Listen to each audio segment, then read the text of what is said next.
గది తల్లి నీ హృదయంలో నుంచి వ్యాకులతో తొలగించు. దేవుని పైన నీ భారమెయ్యి.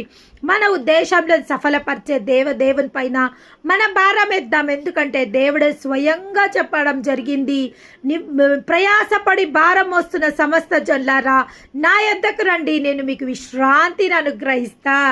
అవును, నా యొద్దకు ఎప్పుడైతే మీరు వస్తారో ఆ యొక్క వ్యాకులత నుండి, ఆ యొక్క కలవరపాటు నుండి, ఆ యొక్క మత్సరం నుంచి, ఆ యొక్క దుఃఖం నుంచి, ఆ యొక్క కరువు నుంచి, ఆ యొక్క ఖడ్గం నుంచి నేను మిమ్మల్ని తప్పించడానికి సామర్థ్యత కలిగిన దేవుడను. నీ భారముని యెహోవాపై మోపుము, అప్పుడు నీ ఉద్దేశములు సఫలపరచబడతాయి. ఎప్పుడైతే మన జీవితంలో ఏది జరిగినా, ఏ కష్టం వచ్చినా, ఏ ఉపద్రవం వచ్చినా, ఏ కీడు వచ్చినా, ఎప్పుడైతే దాన్ని మనం దేవుడి పైన మోపడం జరుగుతుందో అప్పుడు మన ఉద్దేశాలు సఫలపరచబడతాయి. మనము కలవరపడడం వల్ల ఏ